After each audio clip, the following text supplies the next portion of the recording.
Good morning, students. Welcome to online classes provided by MDN Public School Kalayat. आज हम class +2 history के chapter 9th जिसका नाम है बेटा शासक और इतिवृत्त।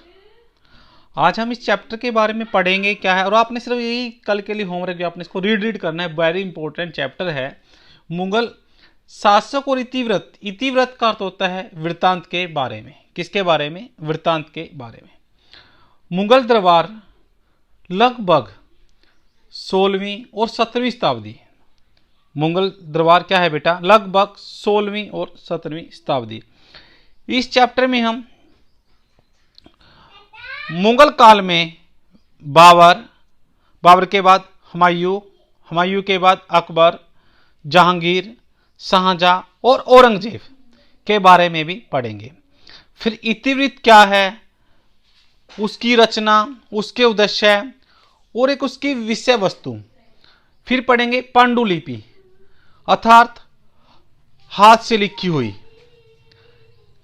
फिर आता है इतिवृत्त का अकबरनामा,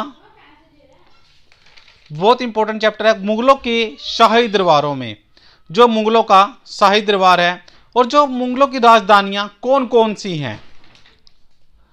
मुगल शासकों में मुगल काल में एक नौकरशाही के ऊपर भी एक निबंध लिखा जाएगा। This chapter is the very important chapter बेटा। इसमें से लॉन्ग और एक शॉर्ट क्वेश्चन दोनों ही आते हैं। शाहजहां, जहांगीर, जो सबका बहुत सारी बातें इसमें सीखने को भी मिलेगी। लेसन का जब नाम आता है मुगल शासक, दरबार या वृत्तांत, इतिवृत्त, Mughal Kings, courts and the chronicles.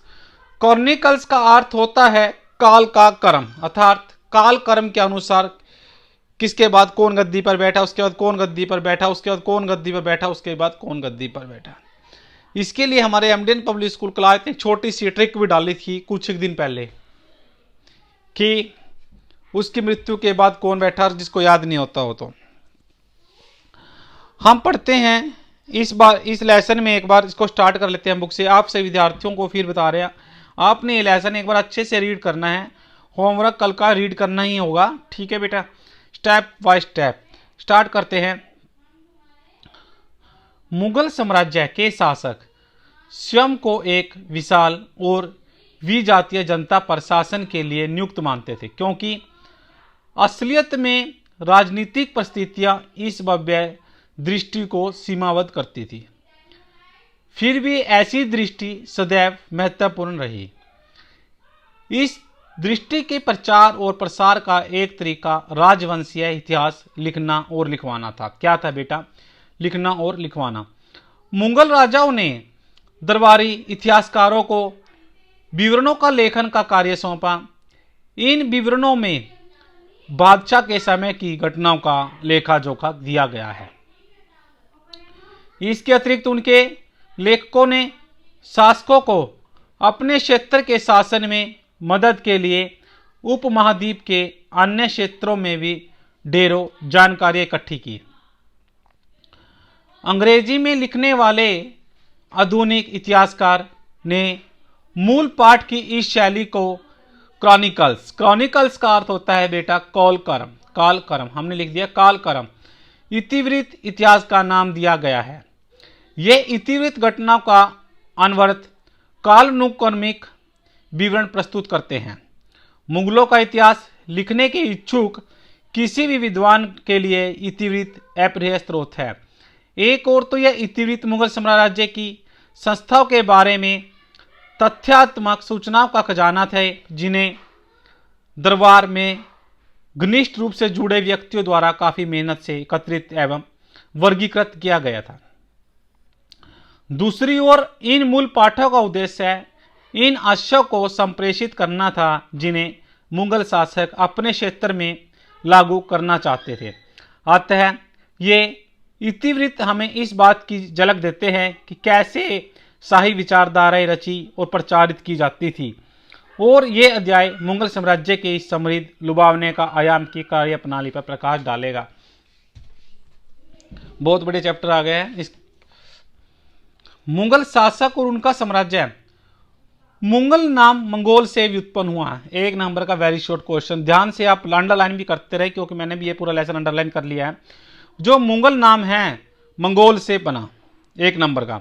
यद्यपि आज यह नाम एक साम्राज्य की भव्यता का भी एहसास कराता है, क्योंकि राजवंश के शासकों ने स्वयं के लिए यह नाम नहीं चुना था। जो राजवंश के शासक थे उन्होंने अपने लिए नाम नहीं चुना, उन्होंने अपने को तैमूरी कहा क्योंकि पितृपक्ष से वे तुर्की शासक तिमूर के वंशज थे। क्या थे? तिमूरी के वंशज थे। तैमूरी वंश क्या था? तैमूरी वंश का अर्थ था बेटा, तैमूरी के वंश का, तैमूर के वंश से संबंध रखने वाले मुगल स्वयं को जो तैमूर वंश से संबंध रखते थे मुगल, उनको ही तैमूरी वंश कहते हैं। पहला मुगल शासक बाबर मातृपक्ष से चंगेज खान का संबंधी था। किसका था? चंगेज खान का संबंधी था। वह तुर्की बोलता था। उसने मंगोलों का उपवास करते हुए बर्बर गिरोह के रूप उल्लेखित किया गया। वेरी इंपॉर्टेंट लेसन है, मैं फिर से एक बार आपको बता रहा हूं। आप इस लेसन को बहुत बार रीड भी करें, उसको अंडरलाइन लाइनों को आप भी अंडरलाइन करें। 16वीं शताब्दी के दौरान यूरोपियों ने परिवार की इस शाखा के भारतीय शासकों का वर्णन करने के लिए मुगल शब्द का प्रयोग किया। 16वीं सदी से इस शब्द का निरंतर प्रयोग होता आ रहा है। क्वेश्चन आता है, मुगल शब्द का प्रयोग कब से लगातार होता आ रहा है बेटा? 16वीं सदी से। यहां तक कि रिटायर्ड किपलिंग की जंगल बुक के युवा नायक मोगली का नाम भी इसमें व्युत्पन्न है। बहुत इंपॉर्टेंट है। रडियार्ड किपलिंग की जंगल बुक के युवा नायक थे बेटा मोगली। मुगलों व स्थानीय सरदारों के बीच राजनीतिक मैत्रियों के जरिए तथा विजयों के जरिए भारत के विविध क्षेत्रीय राज्यों को मिलाकर एक साम्राज्य की रचना भी की गई है। साम्राज्य के संस्थापक जहीरुद्दीन बाबर को उसके मध्य एशियाई स्वदेश फरगना से प्रतिद्वंदी उज़्बेकों ने भगा दिया था। उसने सबसे पहले स्वयं को काबुल में स्थापित किया। किसने? बाबर को उसके मध्य स्वदेश फरगना से कहा स्थापित किया? काबुल में। फिर 1526 की बात आई में अपने दल के सदस्यों की अवस्था पूरी करने के लिए क्षेत्र और संसाधनों की खोज में वह भारतीय उपमहाद्वीप में आगे की ओर बढ़ना शुरू किया। अब साइड में इसमें एक बात और दी गई, आप ध्यान से रखिए, इसको अंडरलाइन कर लें। हुमायूं की पत्नी नादिरा का क्या नाम था? पत्नी का नाम नादिरा। राजस्थान के रेगिस्तान को पार करते हुए दिखाया गया है। जो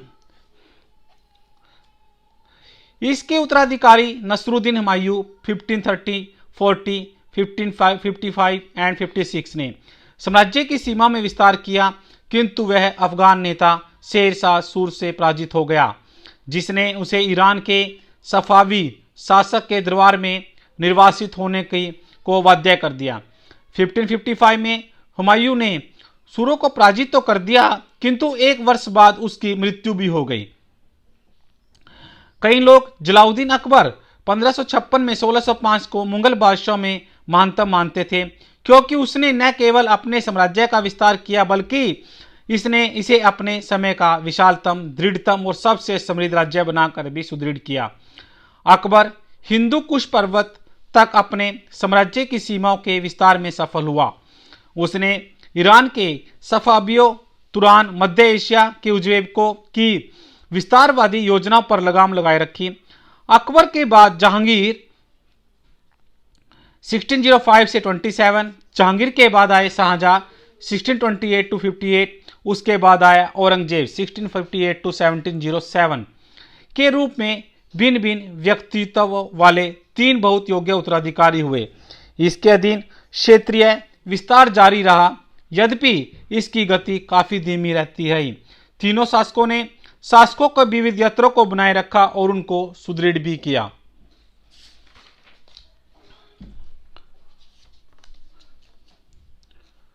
सोलहवीं और 17वीं शताब्दी के दौरान शाही संस्थाओं के ढांचे का निर्माण हुआ। इनके अंतर्गत प्रशासन और कराधान होता है कर को इकट्ठा करना के प्रभावशाली तरीके शामिल थे। मुगल शक्ति का सुस्पष्ट केंद्र दरबार था।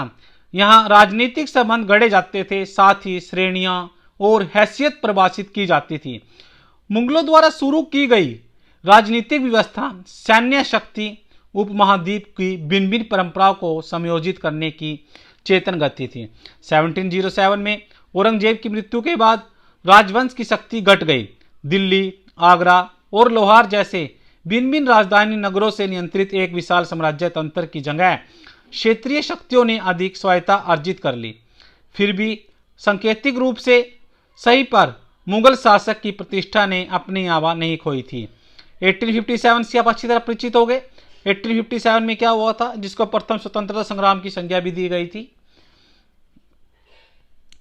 में इस वंश के अंतिम वंशज बहादुर शाह जफर द्वितीय को अंग्रेजों ने उखाड़ फेंका। कहां से?